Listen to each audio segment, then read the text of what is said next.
Hey everybody, and welcome to this special on Jupiter retrograde in Cancer. I'm Amani. I'm a karmic, holistic, astrological life coach, and I like to go in depth in all that I do, and all of my interpretations, especially when it comes to Venus, Mercury, Sun transits and everything really, are based on Vedic astrology, which is based on where the planets or the luminaries, which are the sun and the moon, are any given time in the sky. And all times are in GMT time as well. So yeah, thanks for listening, and yeah. So Jupiter retrograde 2025-2026 is the great learning cycle. That's what I'm calling it. So yeah. So Jupiter entered Cancer on the 18th of October at 3:18, and then on the 11th of November, Jupiter goes retrograde.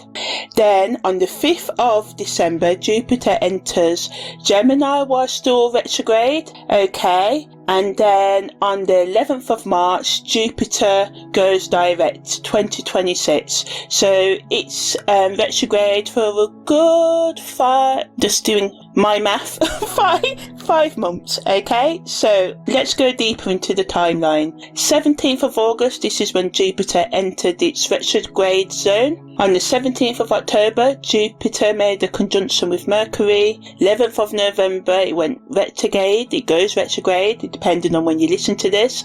On the 6th of December, Jupiter conjuncts Mercury again. On the 11th of March, Jupiter goes direct in Gemini. On the 1st of June, Jupiter conjuncts Mercury again. So that's very significant. And of course, I'm going to do the summary version. Then I'm going to go in depth, okay? And on the 6th of June, Jupiter leaves the retrograde zone while it's in Cancer. So yeah. So Jupiter is the powerhouse, right? And it goes retrograde in the first degree of Cancer, which has the Sabian symbol, a sailor ready to pull up a new flag to replace the old one. When Jupiter goes retrograde at 3:53 GMT time on the 11th of November, it reaches a key turning point where our biggest planet of expansion and wisdom begins its backwards dance through the nurturing waters of Cancer. So this starts educational adventure that's quite extraordinary, really great. Big, on point, whatever the kids are saying nowadays, but yeah, extraordinary is what I say. So yeah, and this can reshape our understanding of knowledge, communication and emotional wisdom. So Jupiter's retrograde cycle in 2025-2026 represents one of the most significant learning periods of the decade as the great benefic. So, benefic means in astrology, Jupiter is seen as a good planet in opposed to Saturn, which is seen as a malefic, a bad planet. But I like Saturn. I like Saturn better than Jupiter. Jupiter can make us wild out and do too much. Saturn is like, hold on, calm down, chill out a bit. Why do you want to do too much, sort of thing? It gets us to think. But anyway, back to this retrograde. So when Jupiter's retrograde, it starts in Cancer, then it goes into the intellectual curiosity of Gemini, and but yeah, it starts off with the emotional intelligence of Cancer, right? So in terms of Sabian wisdom, it affects the sixth rib. So we can see the number 6 significant. We say we have the sixth sense, right? And in our body, the sixth rib are the very bones that protect our heart and lungs. Their energy frequency here is electric, like a master navigator, driver, pilot, whatever you want to call it, is recognizing it's time to, begin a new course, one that honor and respects both our heritage, our tradition, our roots, our culture, and making newness, revolutionary progress, right? Coming into our own and following our higher self. So when Jupiter is retrograde, it means it's taking an astrological pause that vibrates, echoes through our collective consciousness. We're looking at a transit that breezes the intellectual air of Gemini, where Jupiter spends most of its retrograde cycle with the emotional depths of Cancer, creating an opportunity to process emotional wisdom through intellectual understanding. And only because, Jupiter spends most of its retrograde in Gemini, because it starts in Cancer, Cancer's energy still flavours the whole sort of 5 months Jupiter's retrograde, right? So Jupiter is making a near perfect trine to Saturn as it goes retrograde, while also squaring Chiron. So we're being asked to build solid foundations while healing old psychological, emotional, spiritual, and any other wounds that we have, right? The energetic frequency carries the wisdom of a master teacher who has discovered that true knowledge comes not from, gathering knowledge, reading all the books, listening to all the podcasts and all of that, accumulating information, but from integrating learning.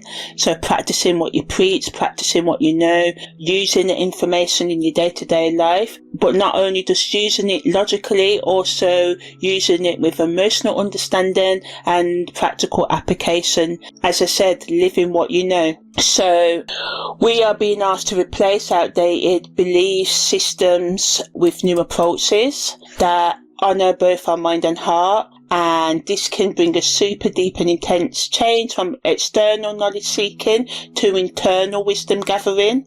And ultimately, during this retrograde, we are meant to review and integrate all the information we've collected during Jupiter's forward journey this year and transform scattered facts and information into a coherent, a clear expression of emotional intelligence. So Cancer asks us to nurture our knowledge to create emotional safety around learning and to understand how our beliefs affect our sense of home and security.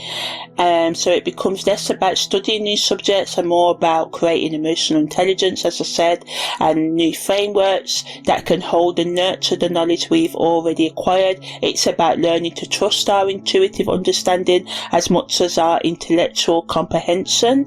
And this cycle bridges the gap between intellectual curiosity and heartfelt wisdom, asking us to transform scattered learning into a clear life philosophy, ultimately. Okay, so that's the summary version. So you know me, I'm going to go in depth now. And first I'm going to deal with the retrograde breakdown. As I said, Jupiter makes 3 conjunctions with Mercury during its it's a 9-month journey really, because it doesn't leave the retrograde zone until June 2026. So now I'm just going to look at the journey that Jupiter has mapped out for us over the next 10 months, starting from the 11th of, it started on the 17th of August 2025 when Jupiter entered the retrograde zone while still in Gemini. So this is what we call the pre-shadow stage, is the preparatory stage. This early phase marks the beginning of themes that will later require deep introspection. We may first notice that we've got habits that need to be changing, rather like the sailor in our Sabian symbol, first noticing that the old flag is tattered and needs replacing. So the intellectual energy of Gemini starts questioning established beliefs and communication patterns, setting the stage for deep transformation ahead. On the 17th of October, Mercury makes its first conjunction with Jupiter, and this is when it gets interesting, right? Mercury is at the 29th degree, so 30th degree of Gemini, the very edge of intellectual exploration before diving into emotional territory. This meeting plants seeds of new learning approaches and educational insights, and this conjunction shows a crucial download of information, rather like receiving new sailing instructions before the big journey.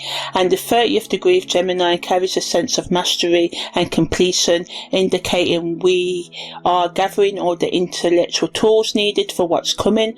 So as Mercury goes retrograde on the 11th of November, The Sabian symbology of the sailor ready to hoist a new flag marks the turning point. This is when Jupiter's expansive energy turns inward, beginning the process of emotional and spiritual review. The sixth rib connection reminds us that the transformation literally affects our breathing and our heart protection, and we're restructuring how we nurture ourselves and others at the most fundamental level. On the 6th of December, this is the second Mercury retrograde conjunction, right? When Jupiter meets Mercury. Mercury's direct, it goes direct on the 29th, right? It's also retrograde too from the 9th to the 29th of November. But on the 6th of December, Mercury conjuncts with Jupiter in retrograde again, and again it wants us to review and refine those crucial insights from October, but now with emotional wisdom gained from our Cancer experience. It's like the sailor comparing the old flag to the new one, understanding exactly why the change is necessary. Because sometimes we're like, yeah, we need to change, but sometimes we have to. The most important is the understanding on the emotional level. Like, for instance, if you go to bed late every night at 3 a.m, you've got to be up for work at 8 a.m, and you're always going to work tired, but you have this goal of, one day writing a book or starting your own business, but you never got the energy to do that because of your habits. You have to understand that your sleep pattern needs to change so you can reach your goals, so you can be more alert at work, and maybe you can get that promotion to earn more money, so you can quickly set up your own business sooner rather than later and stuff like that. So it's understanding the mechanics of why sometimes you may have to do things and delay that pleasure, even though the things, your comfort zone, can be pleasurable, right? So it's about thinking and understanding why change is necessary when Mercury makes that second conjunction to Jupiter, right? And as Mercury goes direct on the 11th of March 2026, this represents collective action based on the inner wisdom that we should have gained during the retrograde period. The arms muscles ruled by this degree, right, the 21st degree of Gemini, which has the Sabian symbol, a labour demonstration, suggests we are now ready to physically manifest the changes we've been processing eternally. Now, for some of you, if you were born in Jupiter retrograde, you may have started making the changes in December, January or February, or, it's okay to start them now. It's up to you when to start, but if you've been putting off starting, now is the time as Jupiter goes direct, right? Then on the 1st of June, Mercury makes its final conjunction with Jupiter, and by this point the flag should be flying proudly. We should have integrated the emotional insights of Cancer with the intellectual framework of Gemini, being ready to move forward with expanded wisdom. And these three meetings at the 29th degree of Gemini, the degree of mastery in the sign of learning, suggests a complete educational transformation cycle that kind of spans nearly 8 months. And this entire cycle represents a journey from intellectual questioning to emotional wisdom, ending in inspired action. It's rather like having a masterclass in balancing heart and mind, the intuitive with the logical. So yeah. Okay, so now I'm going to do a deep astrological breakdown and talk about the emotional, political, financial, how it affects relationships and career later on. So yeah, going in depth, looking at the karma and past life dreams that can come up, so looking at it from every angle. So as I said, Jupiter retrograde in Cancer represents one of the most nurturing yet revolutionary transits we experience in 2025. Jupiter, astrological teacher and expansion, growth specialist, turning retrograde at the very threshold of Cancer, the first degree, creates a fascinating dynamic between emotional wisdom and intellectual growth. We're being asked to pause our outward growth and turn our attention to explore what truly nurtures our growth and our soul and grow inwardly, right? So positively, it's a rare opportunity to emotionally process all the information and beliefs we've been gathering over the years, right? Because it's on the Cancer Gemini axis, this retrograde. It's like having a wise grandmother help you sort through old family treasures. Some you keep, some you'll release, but it's all viewed with loving wisdom, and it encourages us to expand our capacity for emotional intelligence, deepen our connection to family and home, and develop a more intuitive approach to our spiritual and philosophical beliefs, right? So negatively, Jupiter can bring emotional overwhelm and a tendency to retreat too far into our comfort zones, not wanting to grow. There's a risk of becoming overly sentimental, nostalgic, or clinging to outdated family and other patterns that no longer serve your growth. And the square to Chiron at 122, it's quite a tight orb, right? So our wounds around nurturing and belonging may surface for healing. The best use of this energy is to embrace the inner journey whilst maintaining healthy boundaries. This is perfect timing for therapy, family healing work, shadow and inner child work, and developing your intuitive abilities. Consider this your astrological permission slip to slow down and really examine what makes you feel emotionally secure and spiritually nourished, right? So to practically integrate this energy into your real life, start a dream journal to capture the increased intuitive downloads, dreams, information, insights, whatever you want to call it, right? Spend time in family healing, ancestral, generational dysfunction, healing practices, create a more nurturing home environment, practice meditation, focus on heart-centered expansion, and examine your relationship with food and comfort and everything related with home, really, because Cancer is 4th house, end of life, start of life, home, legacies, inheritance, right? So this transit is particularly good for cooking with intention, gardening, and any other activities that connect you to your roots while honouring and respecting your growth. So in terms of the planetary energies involved, we've got Jupiter's energy, and it rules both Sagittarius and traditionally Pisces, and it's our astrological teacher, as I said, our philosopher king, our philosopher queen.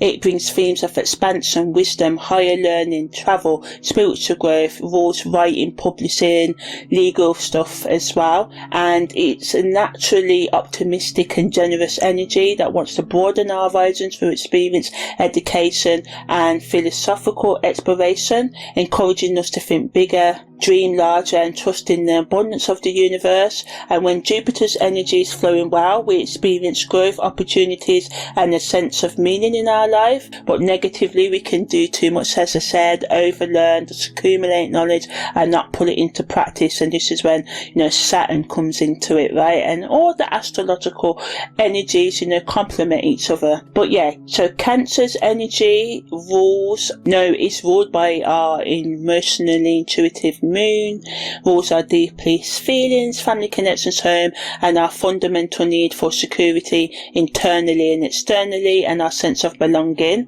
Cancer's energy is nurturing, protective, intuitive, and deeply connected to cycles and rhythms. This cardinal water sign initiates emotional experiences and creates safe spaces where growth can happen. Cancer rules our emotional foundations, our relationship with the feminine, maternal principle, and our ability to both give and receive care and love. So combinedly, we get quite a powerful combination for inner growth and emotional wisdom when Jupiter's retrograde in Cancer, right? As it gives us an opportunity to deepen our understanding of what truly provides security and meaning in our lives, right? Expanding our emotional intelligence.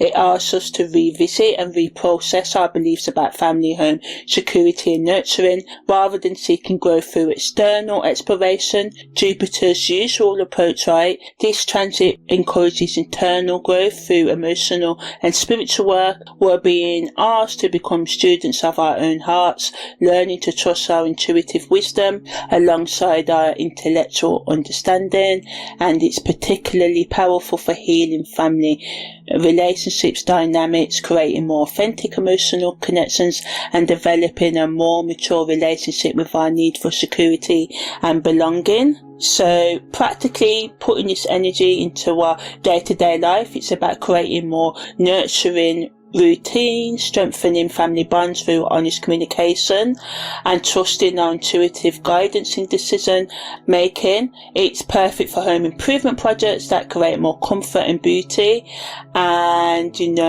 engaging in practices that connect us to our heritage while supporting our personal growth. So negatively, because we may feel emotionally overwhelmed, we can retreat into isolation, have too much solitude. As I said, we can become overly attached to our comfort zone and family patterns, and we can have a difficulty making decisions due to conflicting head-heart signals. So we follow our logic, our head, or our heart and intuition, and we can experience moodiness, a tendency towards emotional eating or comfort-seeking behaviours, and we can have a difficulty setting healthy boundaries in family and other relationships. The key is to recognise these patterns as opportunities for growth rather than reasons to abandon inner work. Financially, it supports a more intuitive, long-term approach to financial planning and security. We can find ourselves naturally drawn to reinvestments that feel emotionally satisfying as well as financially good, right? Perhaps property, family businesses, or companies that align with your values around nurturing and care.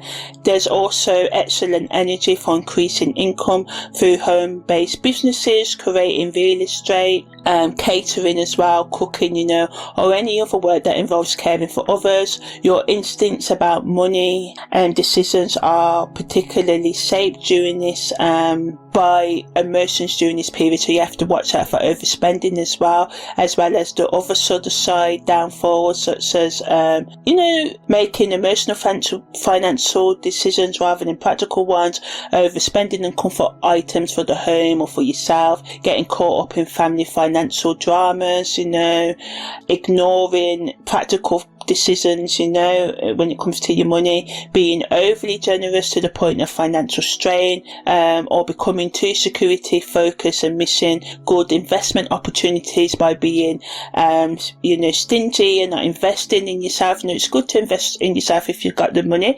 If you don't, think of inventive ways. There's lots of free information out there, from ebooks, PDFs online. We really can learn. This is the age of information, and it can feel overwhelming. But if we pick the right information and use it in the right way, really online, there's openarchives.org that has all the books in the world. There's loads of opportunities to learn and teach yourself a lot of things. Sometimes you can't afford to go to university or further education, but if you're willing to give up some of your comfort time, there's resources out there that can take you so far. You may have to get that professional accreditation eventually, but you can always start, right?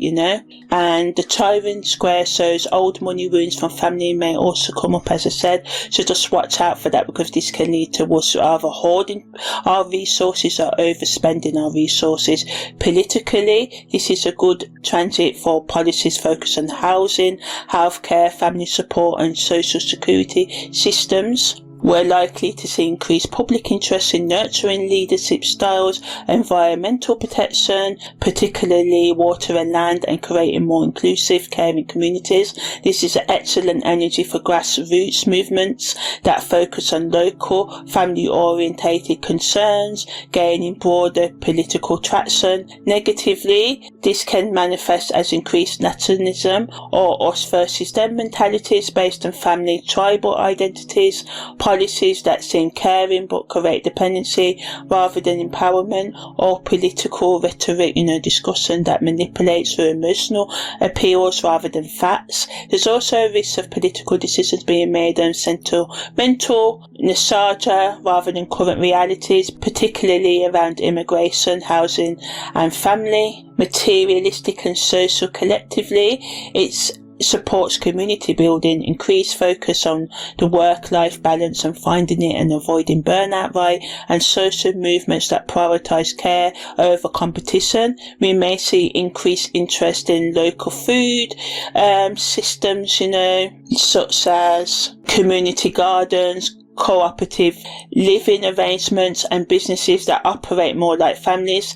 This is excellent energy for healing social divisions through finding common ground in shared human needs for security and belonging. The shadow manifestations could include increased tribalism or exclusivity in social groups, resistance to change based on what we've always done it this way thinking, or social policies that enable rather than empower people to, there's a saying, right, give a person a fist, they can eat for one day. Teach them how to fish, they can get their own fish for life, right? So it's all about empowering people to do things for themselves rather than creating a dependence in the long run, but also having that nurturing care and giving them help while they need it. There can also be the tendency towards collective emotional overwhelmment or social movements that rely more on sentiment than long-term action, and the opposition to Pluto's soul's power struggles around nurturing versus control, right? Psychologically, it gives us a lot of opportunity to develop stronger boundaries whilst maintaining empathy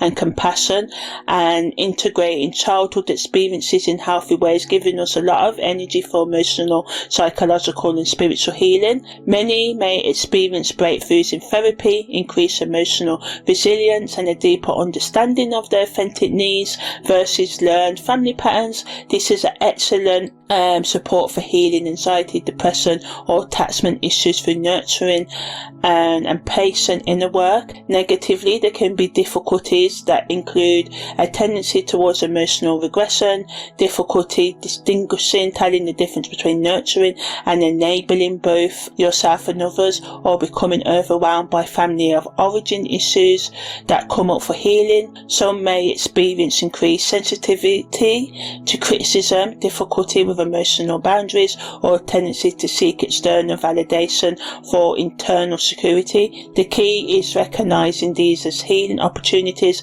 rather than setbacks. In terms of the esoteric meanings, this transit opens powerful channels for ancestral healing, psychic development and connecting with divine feminine wisdom. Many experience increased prophetic dreams, stronger intuitive abilities and a deeper connection to lunar, like moon energy and water-based spiritual practices. This is an excellent energy for past life work, family healing and any other spiritual practice that honor and respects both wisdom and compassion. But negatively, the shadow aspects can lead to psychic overwhelming, feeling drained psychically. This is why it's very important to go at your own pace with spiritual and psychic development and make sure you do the necessary grounding that's needed. There can be a difficulty grounding spiritual insights into practical reality, or getting lost in emotional or ancestral patterns without healthy boundaries.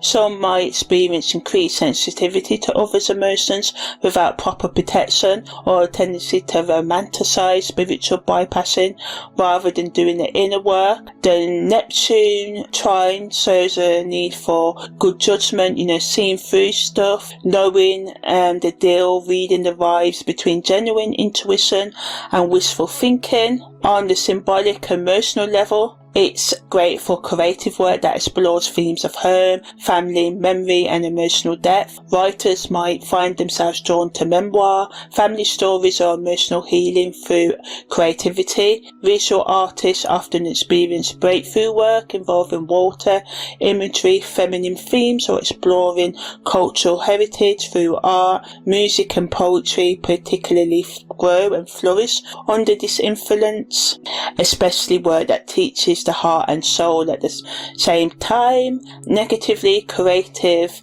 challenges can come up as we can get stuck in nostalgic and sentimental thinking rather than change, right? We can have a difficulty completing projects due to emotional perfectionism or creating work that stays too comfortable rather than pushing boundaries. Some may experience creative blocks related to fear of emotional vulnerability or concern about family reactions to authentic expression. The key is balancing emotional honesty with creative courage. So in terms of transiting aspects, There's the Sun trine Jupiter, and it's applying at 5 degrees, and this supports us on the path of inner growth, so it's really good. Adding to the natural confidence and optimism, as well as self-reflection energy that Jupiter retrograde is all about. It makes it easier for us to maintain faith in the process, even during our challenging moments as the Sun is trining. This is good, beneficial energy. It supports healthy ego development and leadership qualities that come from emotional wisdom gained during our life experience and this retrograde, right? And by our self-reflection, thinking about our lives, right? And we can find it easier to inspire others through our own authentic growth process.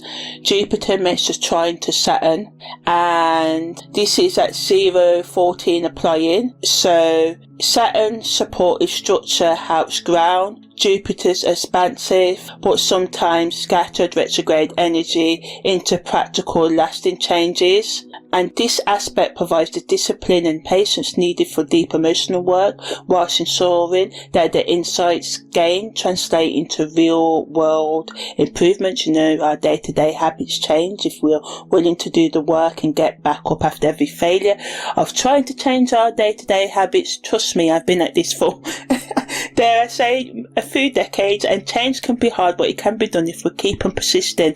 Most of us, we will give up when we fail, because we think, oh, I'm just a failure, I've tried this 100 times and I ain't done it. But trust me, if I hadn't have failed at some things like thousands of times, and I'm not exaggerating, I wouldn't be here now. So keep on going, believe in yourself, right? You will get there. Establish healthier boundaries and build security that supports rather than limits your growth, you know. Jupiter's trine to Neptune is a Gemini influence, right? And this increases our intuitive and psychic abilities as well, and our sensitivity to soul energies, making it an excellent time for meditation, dream work, and connecting with divine guidance and our higher self. It supports, once again, bringing in healthy boundaries, especially healthy spiritual boundaries, and helps us distinguish how the difference between genuine intuition and projection, creative and healing work can really grow under this influence. And anything involving water, drinking more water and music and emotional release is really good for you. But with all Neptune energy and its trine in here, we can escape, right? Ignore the red flags, want to be lied to, manipulate others, escape into overdoing it in alcohol and drugs, right? And anything too much Netflix and chill and hook up and all of that in excess. None of these things are bad in moderation, but in excess doing too much is what I'm talking about. So watch out for that. The best use of this energy is to work on your inner world and your spiritual practice and connecting with your higher self, right? So there's some aspects that can negatively affect this energy. Jupiter's opposition to Pluto, as it's separating, it shows we're moving away from too much power struggles, but the effect of power struggles is still felt and that can still happen, and we have to balance Jupiter's desire for growth and expansion with Pluto's intense transformation, and we have to just sort of like watch out for family power dynamics, control issues around nurturing or resistance to letting go of security patterns that no longer serve growth. And the key is embracing transformation whilst maintaining healthy optimism, and to be open to change, right? And know that sometimes we have to let go of the toxicity, right, in our family patterns. So Jupiter's square to Chiron, as I said, it's a tight square, and it can bring up wounds, as I said, around our sense of belonging, any abandonment and rejection issues, nurturing and spiritual beliefs. But you know, it may be scary because some of these wounds can be deep and trigger deepness in us, but whatever comes up is only there because we need to heal it, right? It needs to come to our attention. Family memories that are painful can come up, as I said, feelings of not belonging, not being enough, or spiritual crisis as old beliefs no longer fit. Your expanded awareness can happen, because I've experienced it too. Once again, when we're used to a certain way of acting spiritually, and when we have to move out of that spiritual expression into a new one, we can get stuck because we'll get used to our spiritual comfort zone, right? So the challenge is working through any wounds that come up with with empathy and compassion rather than bypassing them, avoiding them, and it catalyzes deep healing but requires patience and professional support when needed. If we reach that full support, as I said, but be patient and gentle with yourself, especially with the times that you fail, right? Jupiter also makes an opposition to the midheaven, and this brings tension between our private emotional needs and public reputation or career direction, and this involves balancing the inward focus of Jupiter retrograde with external responsibilities and social expectations, and we can feel pulled between wanting to retreat into family home focus and maintaining professional progress movement. The key is finding ways to integrate authentic emotional wisdom into your public role, into your career and your role in your public mass, rather than compartmentalizing these aspects of your life, right? So rather than saying I can't be emotional in public, I can only do it in private, integrating emotions into your public roles and your family life and all areas of your life, so you can be one seamless person. Because a lot of the time in the world, why we've got so much issues with our psychological and emotional health is because we can't compartmentalize, we hide parts of ourselves. And yes, we do have to protect ourselves, have boundaries, not let people walk all over us, but the strength comes from being yourself, expressing those emotions, but not having people walk over you and accepting bad behavior just because you can express emotions. That's where the true strength lies, not being like, oh, I'm emotional and I allow people to walk over you. And yes, it's not always about allowing, because I've been there. People, if you show any emotion, people will try to sometimes walk over you, but then you have to let them know. Let them know it ain't that time, you can't walk over me for our emotions, and that's where your strength comes from. So now I'm just going to go into more of the analysis of the Sabian symbols involved in this Jupiter retrograde and talk about them in more depth on how they influence this retrograde, So, as I said, Jupiter's in the first degree of Cancer, and it has the Sabian symbology of a sailor ready to hoist, put up a new flag to replace the old one, and rules the ship's rib. And it's all about navigating, dealing with transformation with protective wisdom, right? And so the core meaning of the Sabian symbology is a moment of conscious transition, change with old beliefs, allegiances or identity markers, and to replace them deliberately if need be, because it's not all about throwing the baby out with the bathwater, throwing away the old beliefs, but it's about questioning, are these beliefs actually mine, or are they what I've been told to believe by my family, society, or the nation or religion? And what do I truly believe, and replace these beliefs with a more upgraded version or more authentic, beliefs that are aligned with your current truth and who you want to be. This isn't simply about change for change's sake. It's the wise sailor's recognition that circumstances have changed and survival requires updating, your colours, your belief, your mode of expression, your modus operandi, way of being in the world. Psychologically, it connects to Carl Jung's concept of individuation, the process of integrating conscious and unconscious elements to achieve psychological wholeness. The sailor represents the ego making a conscious choice to align with the emerging truth rather than clinging to outdated identity, routines and structures and systems, right? And Jupiter's involvement shows that this transformation involves our belief systems, spiritual understanding and capacity for growth. So positively, it's about conscious transformation aligned with expanded wisdom and spiritual growth, courage to publicly declare new beliefs, values or allegiances when Jupiter demands authenticity, natural leadership in guiding others through necessary transitions, changes, ability to maintain optimism whilst dealing with and navigating major life changes, and having the wisdom to recognise when old beliefs no longer serve expansion and growth. And it gives us the the capacity to honour, respect heritage while embracing growth and spiritual development. Negatively, there can be a tendency to abandon commitments impulsively when growth feels restricted or limited.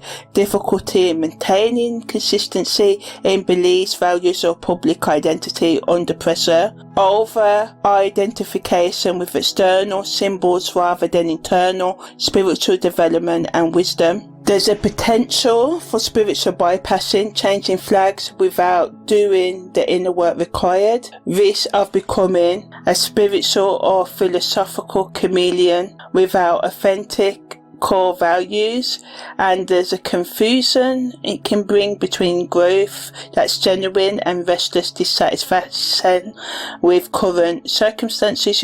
So make sure you try and think about what genuine growth needs and not just be acting on dissatisfaction with temporary circumstances, right? On the esoteric level, positively, it can be an initiation. I'll learn to speak one day. An initiation into higher mysteries, requiring release of previous spiritual attachments and identities. It's a recognition of soul purposes that transcend family, cultural, religious conditioning and patterns, ability to serve as a bridge between old wisdom traditions and emerging spiritual paradigms, mastery of navigating between different spiritual realms whilst maintaining authentic integrity and truth, understanding that true spiritual authority comes from inner alignment rather than external validation, and it gives us the capacity to channel divine will through conscious choice rather than unconscious reaction patterns. Negatively, it can lead to spiritual rebellion without proper preparation, or understanding of deeper consequences and the implications of action. So, make sure you only rebel when it needs to be. Think about why you're rebelling, right? Rather than just blow your whole house down for no reason. There can be a tendency to reject valuable wisdom traditions in favour of untested spiritual practices. There are risks of becoming spiritually rootless, lacking a proper foundation for continued growth and development, and there can be a potential for ego inflation when assessing expanded spiritual awareness or occult knowledge, and there can just be a difficulty integrating higher spiritual insights with practical earthly responsibilities and relationships, and there can be a confusion between personal will and divine will in making spiritual decisions and choices, right? So in terms of influences on your emotional, spiritual, psychological and physical health, emotionally it increases our emotional resilience through the changes we've got to go through, and it supports emotional growth and gives us increased capacity for happiness, joy and optimism, and it encourages a healthy emotional expression and the ability to find meaning in change. But again, it can add to us swinging through emotional extremes and being emotionally overwhelmed, and tendency to be optimistic one minute and disappointed the next, and it adds to us having difficulty processing emotions without immediately seeking meaning or spiritual significance. So give yourself time to incorporate the emotional and spiritual significance rather than trying to force it, right? Go at a slow and steady pace. In terms of your spiritual health, it gives us the improved capacity for spiritual growth through conscious choice making, increased connection to divine guidance, and the ability to integrate spiritual insights with daily life decisions and choices. Negatively, it can add to spiritual restlessness or constant seeking without sufficient grounding, tendency towards spiritual materialism or confusion about authentic spirituality and spiritual paths versus ego-driven spiritual paths and ambition. In terms of our physical health, the connection to the sixth rib shows improved breathing, better chest expansion, and improved protection of our heart and lung function through conscious lifestyle changes and improvements. Negatively, it can add to chest pain and constrictions because of stress, breathing difficulties, and physical symptoms manifesting around the rib cage. We may feel tense around there because we're avoiding the changes we need to make.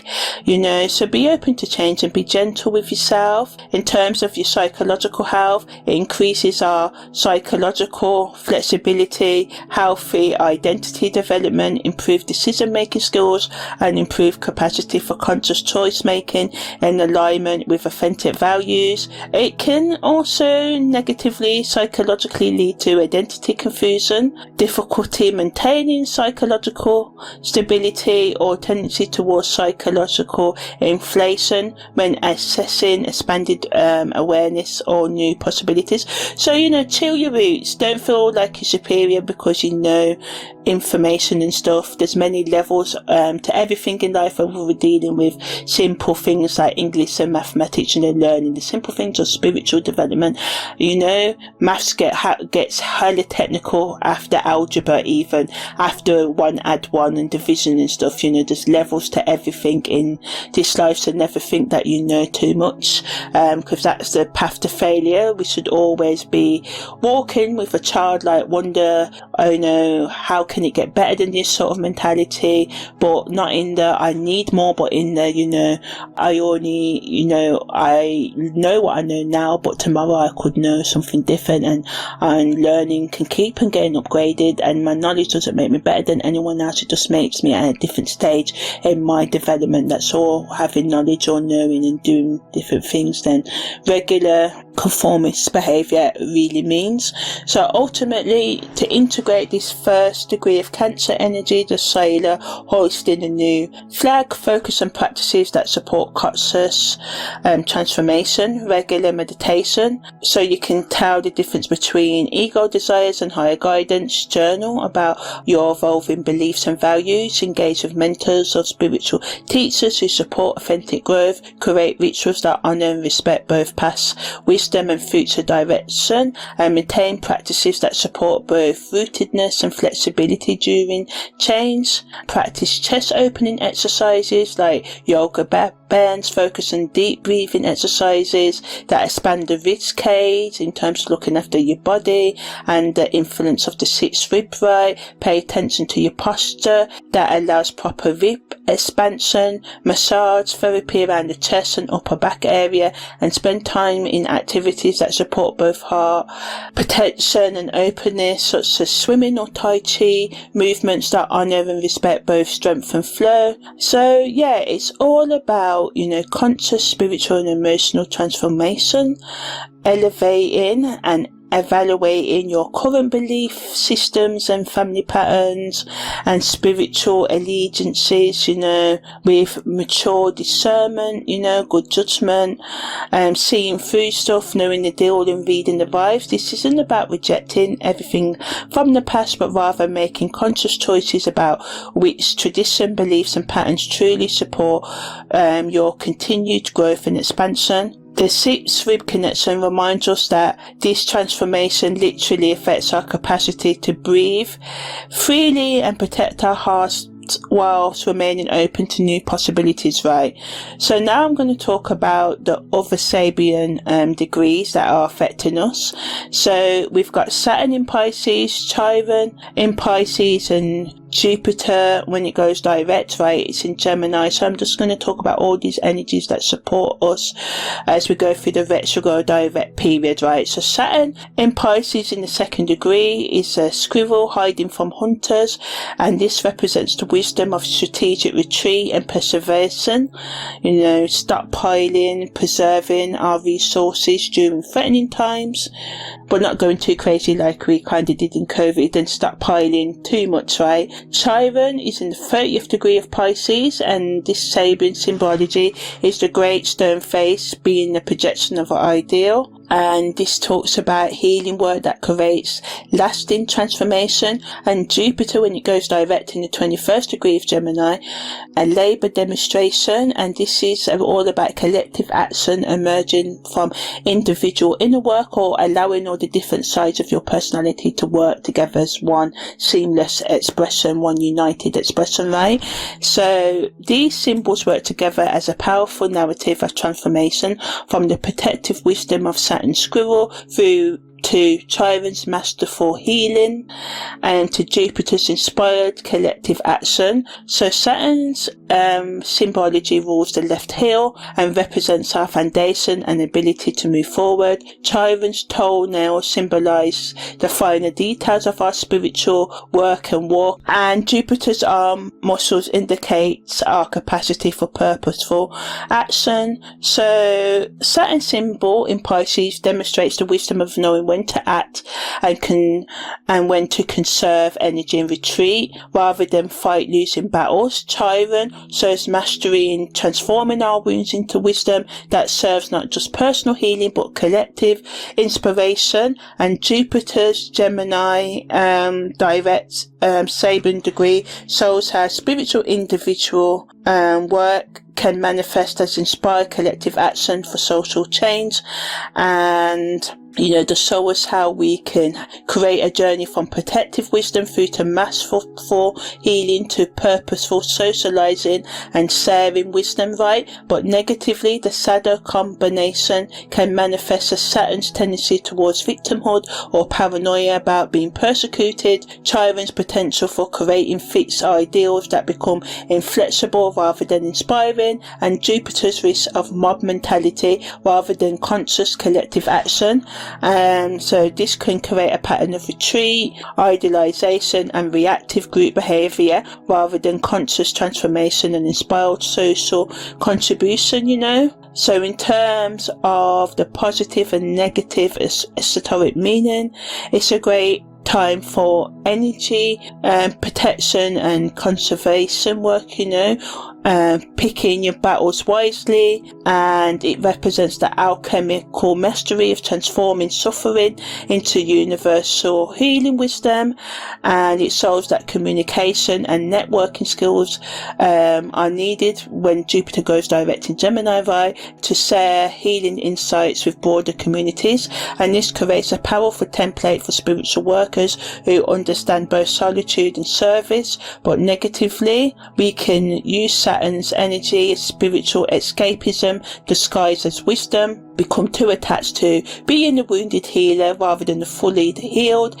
and we can intellectualize spiritual teachings and spiritual bypass rather than embody, live the wisdom. So it warns against using spiritual insights to avoid rather than spend time with practical reality, which can happen, right, when we gain spiritual knowledge. In terms of their combined health influences emotionally, Saturn in Pisces supports emotional boundaries and realistic expectations. Chiron in Pisces supports deep emotional healing.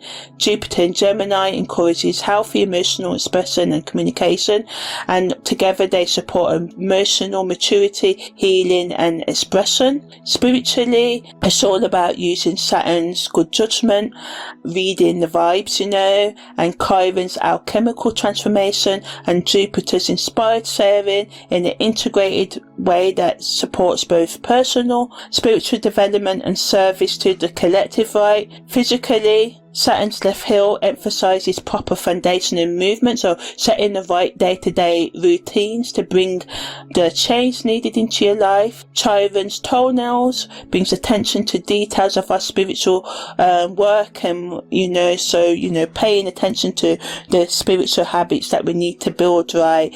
And Jupiter's arm muscles indicate the capacity for purposeful physical action in service of higher ideals, and psychologically it supports the psychological resilience, Saturn energy, right, and the integration of shadow material, Chiron, right, and the healthy expression of insights, Jupiter, and together these energies can create psychological wholeness and the capacity for authentic leadership. So working with all of these symbols together, focusing on practices that honour and respect cycles of retreat and socializing, creating regular periods of solitude and reflection. Saturn spending time in healing work that transform personal wounds into service, wisdom, thriving, and finding the appropriate channels for sharing insights with community. Jupiter, right? So this may involve seasonal retreats, mentorship or healing practices, and development and community education or activism work. So to look after the left heel, focus on proper footwear and support walking, meditation and grounding exercises that connect you to the earth. To look after your toenails, proper foot hygiene, and ensure your spiritual work is both beautiful and practical, right? In terms of looking after Jupiter's arm muscles, spend times in activities that build both physical strength and the capacity for purposeful action, such as weight training, martial arts, or any physical practice that serves a higher purpose, right? So ultimately, these Sabian symbols is all about, doing the inner work that's needed and respecting both solitude, socializing and service, and moving forward with good judgment, reading the room, respecting other people's boundaries while enforcing yours, and being open to adventure and growth, right?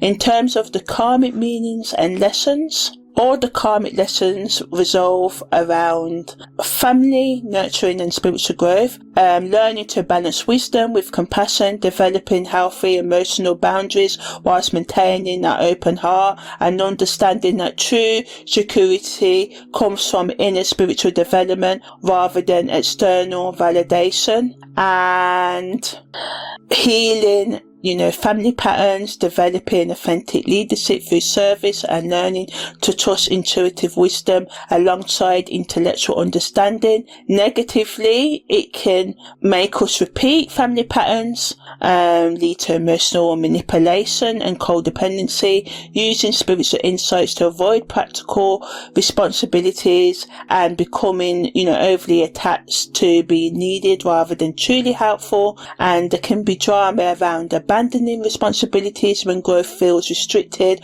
or using nurturing as a form of control rather than genuine care. Focus on developing emotional maturity that honor and respects both your needs and others. Practice, good judgment, and so you know when to give and when to receive. And remember that true spiritual growth includes practical application, living what you know in your daily life. It asks you, this transit, to become a wise elder, leader who can guide others through their own growth processes while maintaining healthy boundaries and realistic expectations. In terms of past life memories and dreams, so positively, we may experience dreams and memories of lifetimes involved in spiritual teaching, healing work, or serving as wise counselors to families or communities.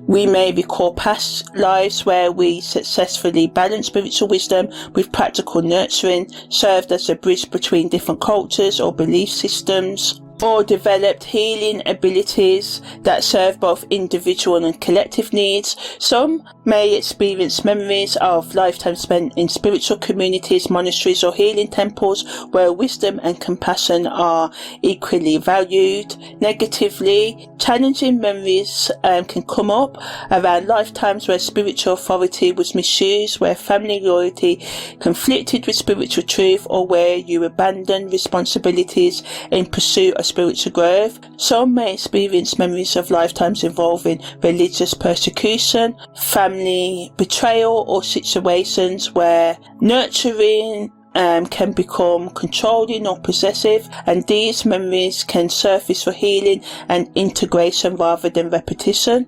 So in order to integrate this, right, your past life memories and dreams, some of you may need to work with a qualified past life therapist. If intense memories come up, use meditation and journaling to integrate insights rather than become overwhelmed by them. And remember that past life work should improve rather than replace present life growth.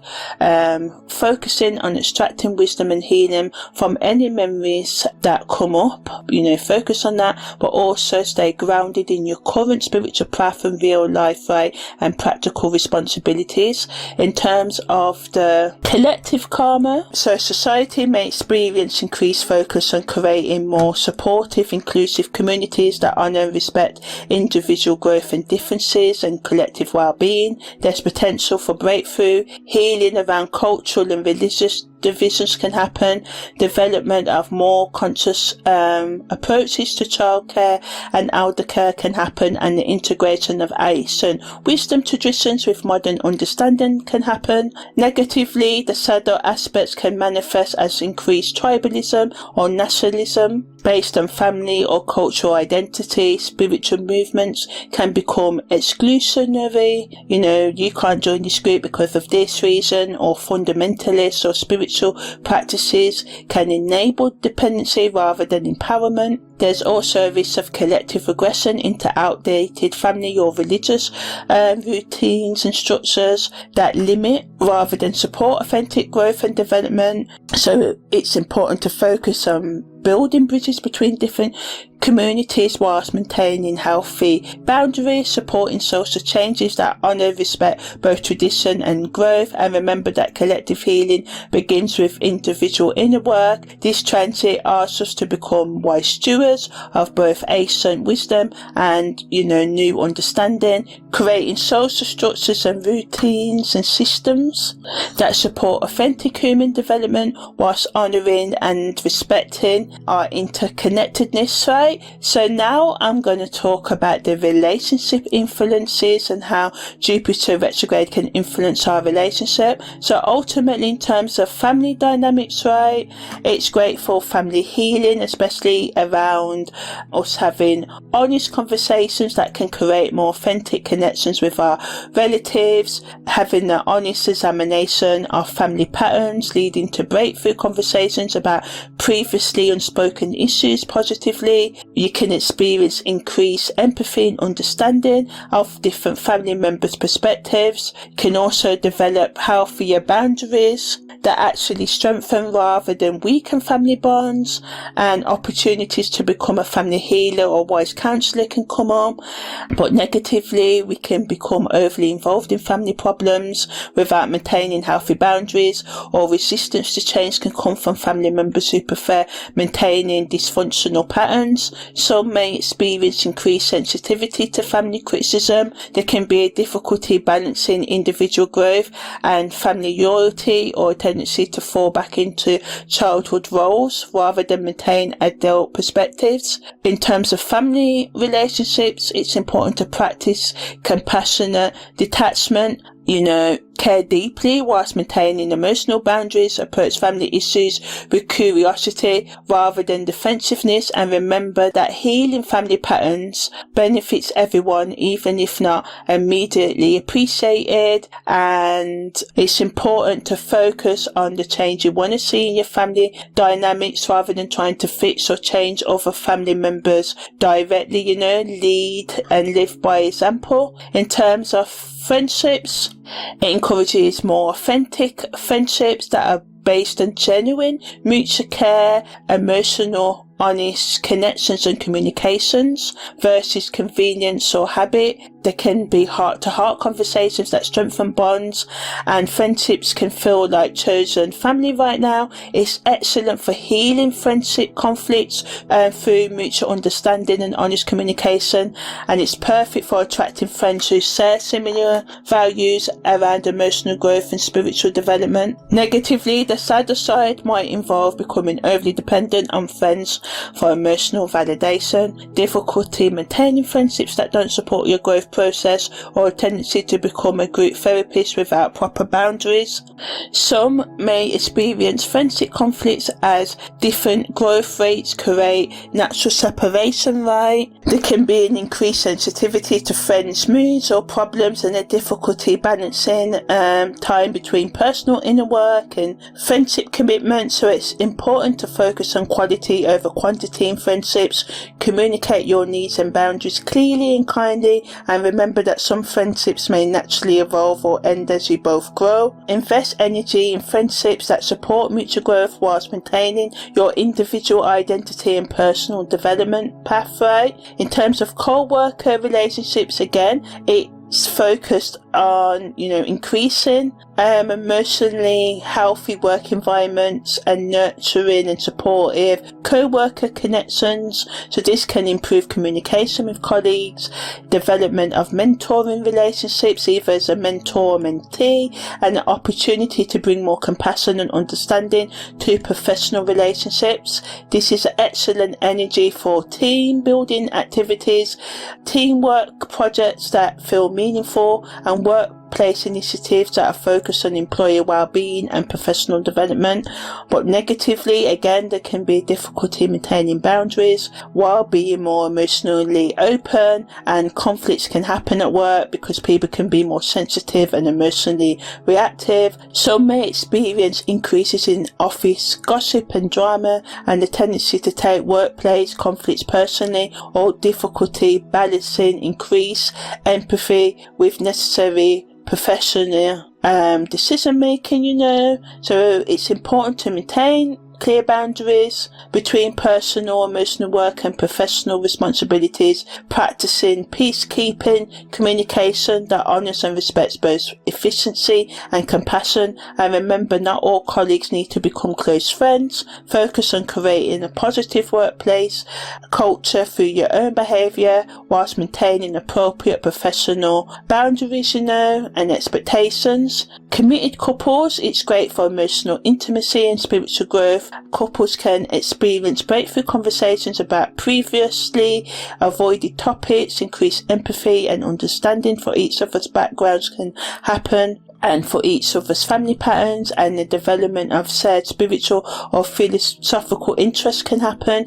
This is an excellent energy for healing relationship wounds through patient, loving communication, creating more nurturing home environments together, and developing mutual support for individual growth while strengthening the partnership bond, right? And this challenging aspect may involve one or both partners becoming emotionally moody or over emotional as well. There can be difficulty balancing individual growth needs with relationship maintenance and growth needs, and family of origin issues can create tension within the partnership. Some couples can experience increased arguments about domestic responsibilities, financial security or future planning, particularly around family or home related decisions. The Chiron square shows that old relationship wounds may come up for healing. It's important to practice patience with yourself and your partner and the relationship itself during emotional and other processing periods. Communicate about your individual growth needs while maintaining commitment to the relationship, and consider couples counselling if family of origin patterns create recurring conflicts. Focus on creating mutual emotional safety whilst maintaining individual authenticity and growth paths. So for hookup relationships, they can become more emotionally meaningful during this transit, as Jupiter's energy encourages authentic connection over just physical connection. Many may find that hookup situations naturally evolve into deeper friendships or more committed relationships. You can experience increased emotional honesty and develop better boundaries about what types of casual relationships feel emotionally healthy and supportive. The challenging of this energy in terms for hookups, right? People can become too emotionally invested in situations that ain't meant to provide emotional security, or using casual relationships to avoid deeper emotional work and relationship work. You may just suspect emotional commitment when this is not what hookup's about. So it's important to make sure you communicate your needs and, do not lie or manipulate, as increased emotional sensitivity can happen after physical intimacy, and this can cause difficulty in maintaining casual attitudes. And it's important to not romanticize hookup situations that don't have long-term potential, especially if the other people or person involved doesn't want that, right? It's important to be honest with yourself about your emotional needs and whether casual connections actually meet them. Communicate your boundaries and needs and desires and expectations clearly with casual partners, and avoid using casual relationships to avoid the emotional work that this transit is encouraging. Focus on connections that feel emotionally healthy rather than trying to force casual situations. In terms of single and self-partnered, it's really great for deep emotional and spiritual growth work. Many may experience increased self-awareness about relationship patterns, development of stronger emotional boundaries and self-nurturing abilities, and more clarity about what type of partnerships would actually support rather than distract from personal growth. There's excellent energy for healing previous relationship wounds,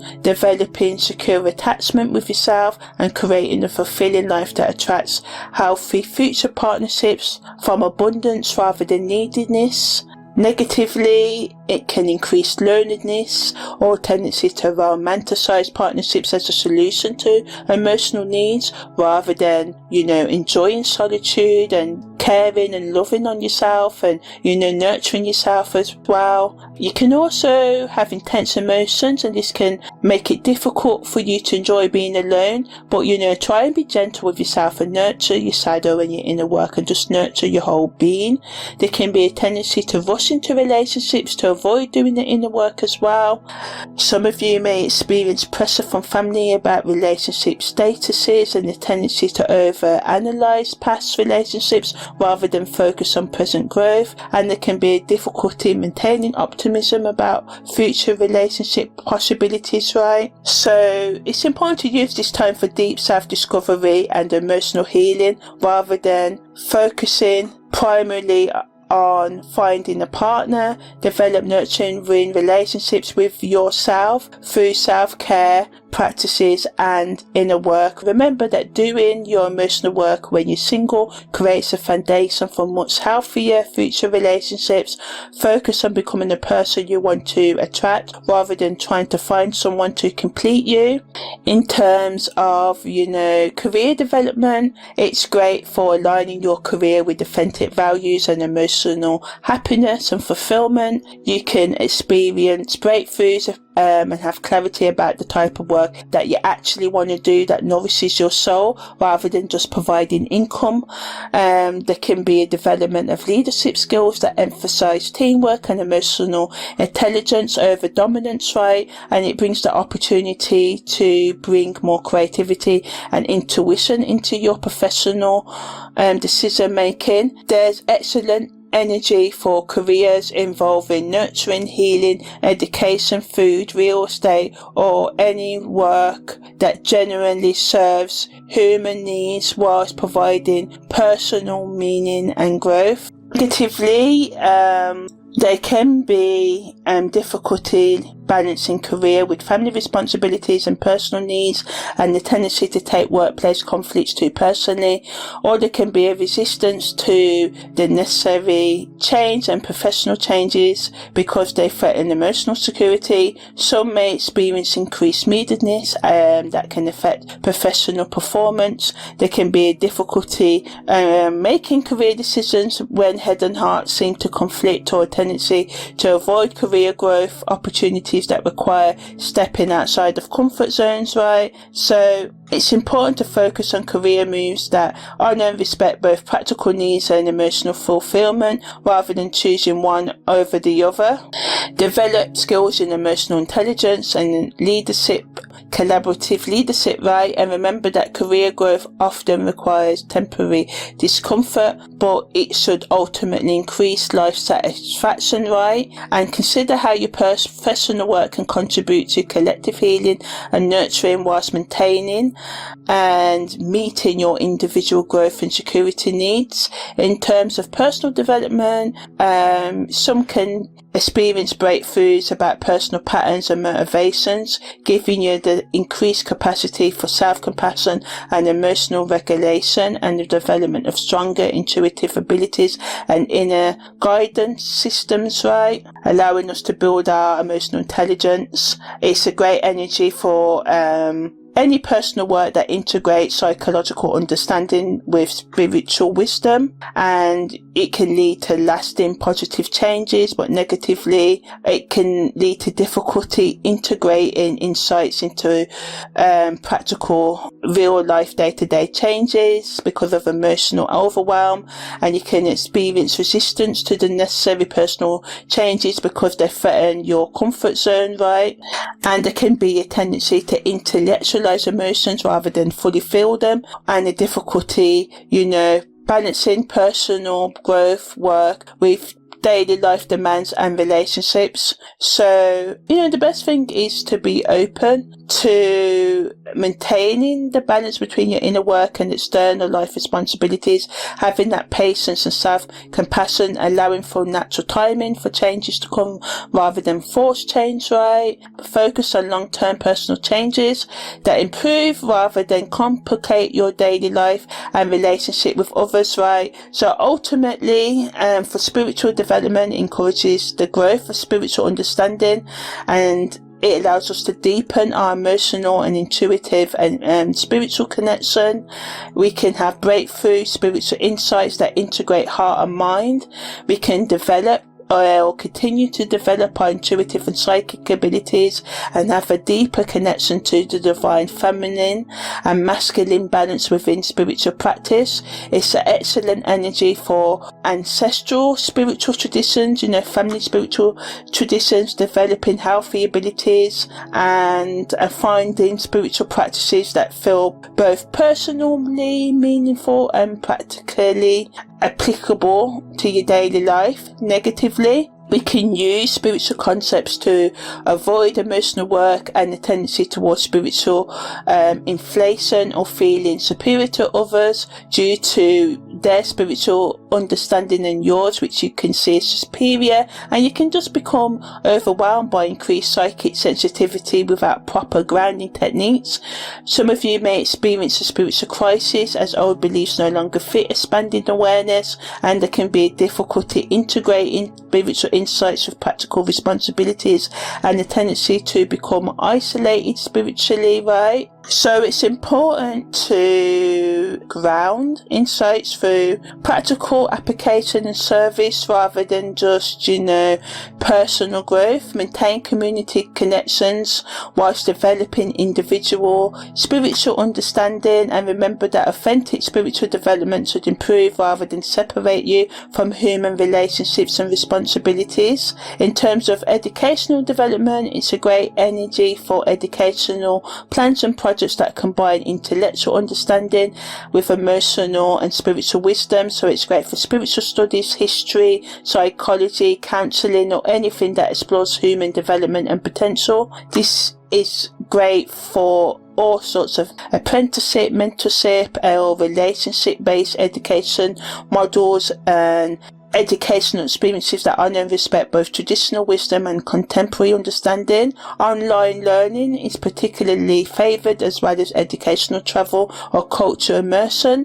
Negatively, we can abandon educational commitments when they become challenging, or conflicts between educational goals and family responsibilities and expectations can become up, and we can find it hard concentrating on purely intellectual subjects when emotions feel intense as well.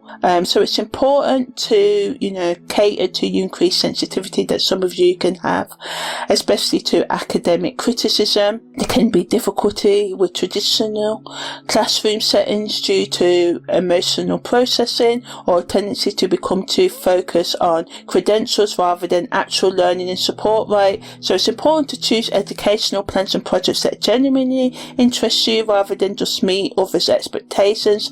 Balance intellectual learning with experiential and hand-on uses and meanings, and maintain realistic timelines to learn things, right, that account for the inner work that's needed during this transit, and focus on education that increases your capacity to serve others whilst maintaining your individual growth and development needs. So in terms of self-partner development, it's important to, focus on emotional and spiritual reliance and resilience, and maintain a healthy connection to others as well. It can help you understand your relationship patterns and preferences, and it can help you develop strong self-nurturing abilities and emotional regulation skills, and you can gain clarity about what types of relationships, romantic, friendship, professional, that actually improve rather than complicate your lifestyle. It's an excellent energy for creating home environments that feel completely satisfying and nurturing. Negatively, it can include pressure from family or society about relationship choices and the tendency towards isolation. There can also be difficulty in maintaining, optimistic vibes about your chosen lifestyle when surrounded by couple-focused culture messages. Some of you may experience doubts about self-partner choices when emotions feel intense, or a tendency to overanalyze past relationship decisions, or difficulty accessing support systems that understand and respect self-partnered lifestyle choices. So it's important to build strong support networks with others and within yourself. Choose people that respect your lifestyle choices. Develop multiple sources of emotional intimacy and connection rather than relying solely on solitude. And remember that self-partnered life should feel abundant and fulfilling rather than defensive or reactive. Focus on creating a life so rich and satisfying that partnership becomes a choice rather than a need, whilst remaining open to whatever forms of genuine connection improve your well-being and growth. So in terms of self-reflection questions, you can ask, what does true financial security mean to me beyond just having money in my bank? And asking yourself this question helps you tell the difference between genuine security needs and anxiety-driven financial behaviours, particularly relevant as Jupiter retrograde encourages examining deeper motivations behind our choices. You can ask, how do my family of origin money patterns influence my current financial decisions, and which patterns serve my growth versus limit my potential? You can also ask, what financial choices would I make if I trusted that my emotional and spiritual needs matter as much as my practical security needs? In terms of your emotional needs, you can ask, what does emotional safety actually feel like in my body, and what specific conditions create this feeling for me? You can ask, how do I currently nurture others, and am I giving the type of care I actually want to receive or care that I think I should give? And this question is important because this transit reveals projection patterns in nurturing, helping us tell the difference between authentic caring and learned behaviours that may not actually serve either person involved. You can also ask, what emotional needs did I learn to keep in, suppress, bottle up in childhood, and how might honouring, respecting these needs now improve rather than threaten my current relationships? And it's important because it's important to be aware of our triggers and defence mechanisms so we can work through them and heal them. In terms of our spiritual needs, you can ask what spiritual practices or beliefs might make me feel genuine connected to something larger than myself versus what I think I should believe or practice. You can ask, how does my spiritual understanding support my emotional growth and practical life rather than providing escape from human responsibilities and relationships? And this is important as this transit emphasizes grounded spirituality that increases rather than replaces human connection and earthly responsibilities, preventing spiritual bypassing whilst encouraging authentic growth. You can ask, what would my spiritual life look like if I honoured and respected both my need for individual growth and my connection to family, community and collective healing? In terms of your psychological needs, you can ask, what psychological patterns do I repeat in relationships, and what childhood experiences created these patterns as survival strategies that no longer serve my current growth? You can also ask, how do I handle conflict and difficult emotions, and what would change if I trusted my ability to deal with challenging psychological territory without avoiding or overwhelming others? You can ask, what aspects of my personality do I hide or suppress or keep in or bottled up because I learned they were too much or inappropriate, and how my integrating these aspects actually improve my psychological wholeness and authentic relationships. And it's important so we can build emotionally healthy relationships and boundaries, right? In terms of your physical needs, you can ask yourself, what does my body actually need to feel nourished and energized versus what I think I should want or what others expect from my physical self-care? And this helps you to pay attention to your authentic physical needs rather than external expectations about exercise, diet or body image. You can ask, how does my physical environment support or drain my emotional and spiritual well-being, and what changes will create more nurturing physical spaces? So you can also ask, what physical activities or practices help me feel most connected to my body and its wisdom and intuitive guidance, and how can I prioritize these practices even when life gets busy? And doing this can just make you more aware of physical practices that improve rather than distract you from your emotional and spiritual development. So yeah, that's the end of this very in-depth analysis on Jupiter retrograde that offers us a masterclass in balancing wisdom with compassion, growth with nurturing, and individual development with collective healing, right? It's all about conscious transformation. We are being called to examine our deepest beliefs about security, family, and spiritual, emotional, and psychological growth. And while we may feel overwhelmed emotionally, psychologically or spiritually, and we may have a difficulty balancing inner work with external responsibilities, we're also being gifted with this astrological energy to gain emotional wisdom, spiritual growth and authentic relationship building.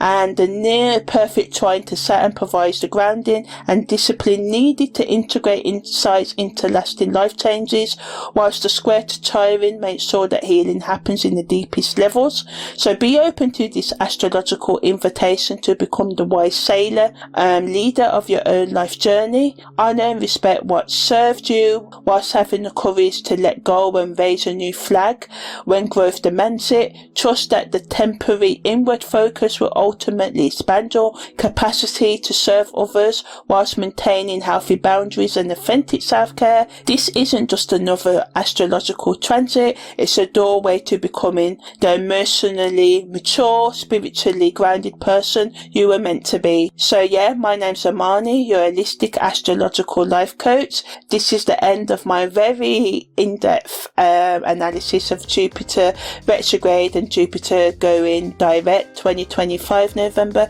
to March 2026. Take care and see you soon.